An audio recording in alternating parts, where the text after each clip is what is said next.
Hello student, welcome back to my channel.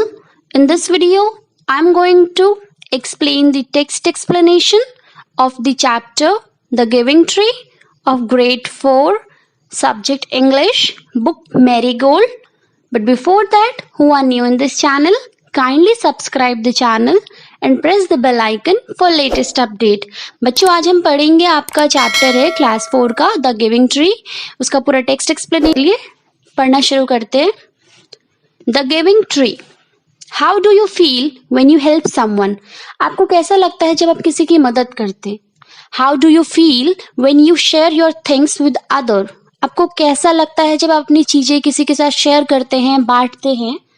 Read this play to know how a tree feel when it helps a boy. Student ये एक basically आपका play है. इसमें few characters हैं, कुछ character है और वो उससे पूरा जो भी ट्री एक बच्चे की कैसे हेल्प करता है आप इस चैप्टर के थ्रू जानोगे. तो चलिए शुरू करते हैं समझना. First narrator. Once there was a tree and it loved a little boy. एक बार की बात है, एक पेड़ था एक बच्चे से बहुत ज्यादा प्यार करता था. उसे एक बच्चा बहुत पसंद था. Every day the boy would visit the tree and enjoy its company. रोज वो बच्चा वहां आता, उस ट्री के साथ बैठता, बातें करता और उसकी कंपनी बच्चे को काफी पसंद थी. ट्री को भी पसंद थी और बच्चे को भी. Tree. Come here my boy, come and climb up my trunk and swing from my branches. अब जो ट्री है, जो पेड़ है, वो बच्चे को बुलाता है. See student, there were two new terms, that is trunk and second swing.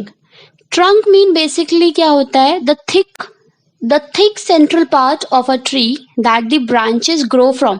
आप कह सकते हैं पेड़ का एक तना, और ट्रंक का दूसरा नेम होता है जिसको आप दूसरी मीनिंग होती है, वो एलिफेंट की नोज को भी ट्रंक कहा जाता है. बस यहाँ पे आपका जो चैप्टर है वो पेड़ का है, तो हम यहाँ पे वृक्ष के तने के बारे में बात कर रहे हैं. स्विंग होता है बेसिकली हिंदी में हम कहें तो झूलना. To move backward and forward और side to side while hanging from something to make something move in this way. झूलना, झुलाना. तो जो ट्री होता है वो बच्चे से कहता है कि आओ मेरे ट्रंक पे चढ़ो और मेरी ब्रांचेस जो मेरी शाखाएं हैं उनसे तुम झूला स्विंग कर सकते हो. Boy swinging from branches. जो बॉय है वो ब्रांचेस से स्विंग करता है और बोलता है व्हाट अ फन, कितना मजा आ रहा है. See student, after fun there is a punctuation mark called exclamatory mark and after AH there is a comma. Tree, are you hungry? क्या तुम भूखे हो? Again a punctuation mark, question mark, that called. Eat my apples, तुम मेरे apples खा सकते हो. Another punctuation mark, that is full stop. Boy eating apples, लड़का एप्पल खाते हुए. How delicious, delicious मतलब होता है बहुत tasty. Narrator. When the boy was tired, he slept under the tree. Slept is a second form of sleep. मतलब सोना. जब वो बच्चा थक जाता है, tired मतलब बहुत थक जाना. He slept under the tree. वो ट्री के नीचे सो जाता है. The tree was happy to give it shade. Tree जो था वो बहुत ज्यादा हैप्पी था क्योंकि वो अपनी शेड दे रहा था, छाया दे रहा था. Shade means we can say that an area that is out of sunlight. Direct sunlight से out होता है and it is darker or cooler areas rather than sun. छायादार area. But time went by, जैसे जैसे time pass होता है, and the boy grew older and went away. वो जो बच्चा होता है वो बड़ा होते जाता है और वो वहां से चला जाता है. The tree was often alone after some year. One day the boy came to the tree and the tree was very happy. Often means many times. Mostly अब जो ट्री था वो अकेला रह गया था, लेकिन कुछ सालों बाद क्या होता है कि वो जो बच्चा होता है वापस ट्री के पास आता है और जो ट्री होता है वो बहुत ज्यादा खुश हो जाता है ये देख के. Tree. Come my boy, come and climb up my trunk and swing from my branches. Tree फिर से वही बच्चे से कहता है कि अब, लेकिन बच्चा बड़ा हो चुका है. वो उससे वही बोलता है कि आओ मेरे ट्रंक पे चढ़ो, स्विंग करो मेरी ब्रांचेस से. Boy, I am too big to climb and play. I want to buy things and have fun. I want some money. Can you give me some money? जो बच्चा होता है वो बोलता है मैं बड़ा हो चुका हूँ और अब क्लाइम करना मेरे लिए नहीं ठीक है, मुझे कुछ चीजें खरीदनी है. बाय मतलब होता है खरीदना सामान और मस्ती करनी है. मुझे कुछ पैसे चाहिए, क्या तुम मुझे कुछ पैसे दे सकते हो. ट्री. आई एम सॉरी, आई और एम के बीच में एक कॉमा है जिसे कहते हैं apostrophe. I am sorry but I have no money, मुझे माफ करो लेकिन मेरे पास कोई पैसे नहीं है। I have only leaves and apples, मेरे पास तो सिर्फ पत्तियां हैं और कुछ एप्पल्स है। You can pluck my apple and sell them in the market, then you will have money. Pluck होता है तोड़ना, किसी चीज को रिमूव करना कहीं से। तुम मेरे एप्पल्स तोड़ सकते हो और मार्केट में लेके जाते हो और उन्हें बेच सकते हो जिससे तुम्हें पैसे मिल जाएंगे। Narrator, the boy happily plucked the apples and carried them away. The tree was also happy, but the boy. Narrator, the boy happily plucked the apples and carried them away. जो नरेट अब बच्चा narrator बता रहा है, narrator basically जो किसी चीज को नरेट करता है, बताता है, जो वो बताता है कि जो बच्चा था उसने सारे वो एप्पल्स तोड़ लिए, कैरेट अपने साथ लेके चला जाता है वहां से दूर, them away. The tree was also happy, tree भी बहुत खुश था, but the boy stay away for a long time and the tree was sad. One day the boy came back and the tree shook with joy. Stay away होता है to not go near someone और something, बहुत time के लिए वो वहां से चला जाता है और आता नहीं है वो बच्चा, लेकिन एक दिन क्या होता है वो बच्चा फिर से वापस आता है।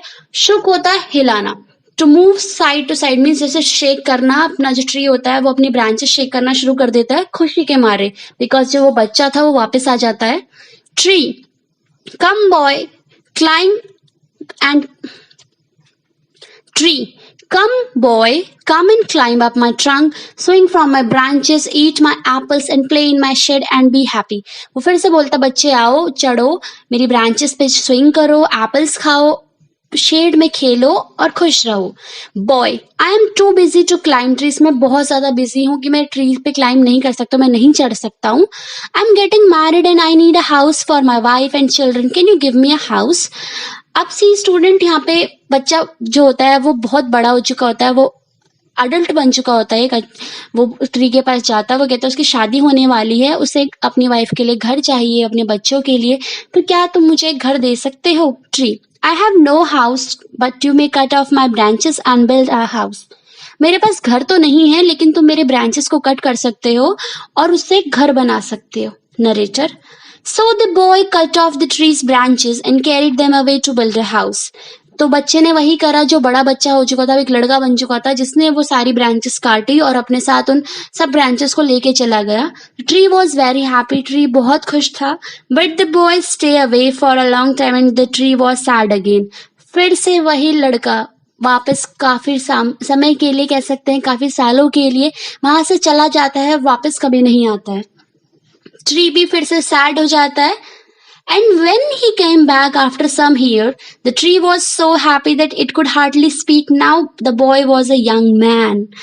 अब जो बच्चा था कुछ सालों बाद जब वापस आता है, ट्री बहुत ज्यादा खुश होता है लेकिन वो बहुत वीक सा हो चुका होता है, तो वो हार्डली मतलब मुश्किल से ही कुछ बोलता है।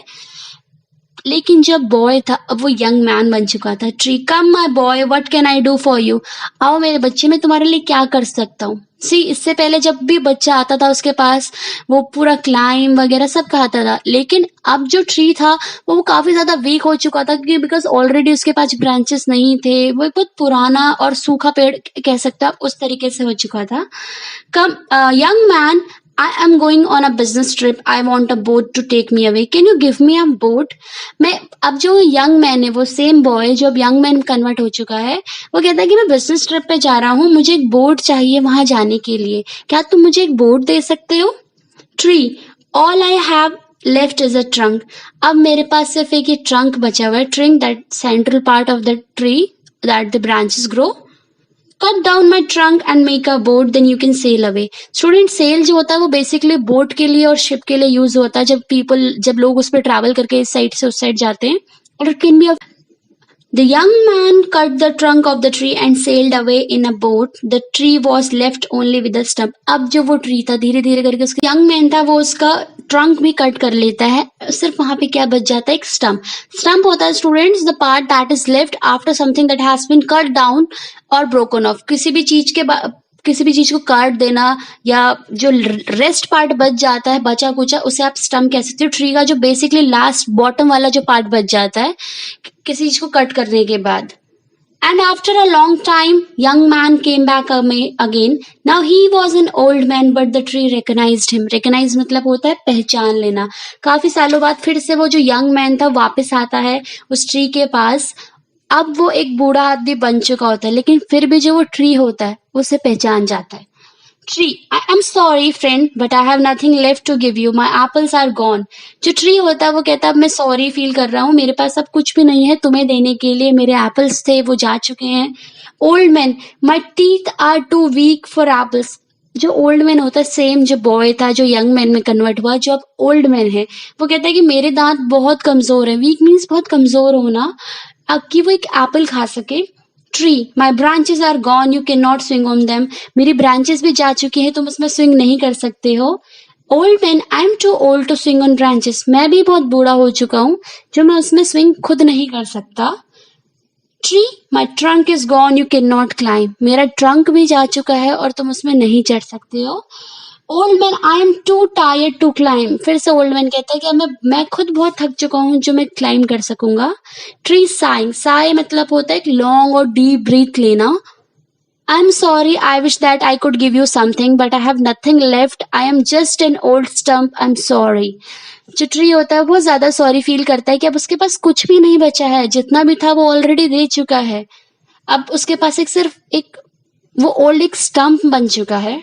Dear tree, you have always given. अब जो ओल्ड मैन है वो कुछ कहता है कि डियर ट्री, बहुत प्यारे पेड़, तुमने हमेशा मुझे दिया है, but now I don't need much. लेकिन अब मुझे कुछ नहीं चाहिए. Just a quiet place to sit and read. बस एक शांत सी जगह चाहिए जहां मैं बैठ के आराम कर सकूं. ट्री हैप्पीली, ट्री खुश होते हुए कहता है, well an old stump is good for sitting and resting on, come friend sit down and rest. तो जो ओल्ड ट्री होता है वो फिर से कहता है कि चलो अब तो जो ओल्ड स्टम्प है, मीन्स अपनी बात कर रहा है वो, जो स्टम्प लास्ट पार्ट जो बच चुका था उस ट्री का बॉटम पार्ट, वो एक अच्छी प्लेस है, जैसे आप पिक्चर में भी देख सकते हो. आराम से वो जो मैन है वो उस पर बैठा हुआ है. The narrator, the old man dead, and old man ने वही करा, वो गया स्टम्प के पास और स्टम्प पे जाके बैठ गया. And the tree was still happy. और जो ट्री था वो बहुत ज्यादा खुश था. See student, this chapter, or we can say that play, gives a very important lesson in our life. This is the explanation of the chapter, which is adapted from The Giving Tree by Shel Silverstein. And one more thing student, there is one question for you. What lesson did you get from this play? आपको comment section में बताना है कि आपको इस lesson से, इस play से क्या एक moral मिला है इस पूरी overall play का. Rest who didn't understand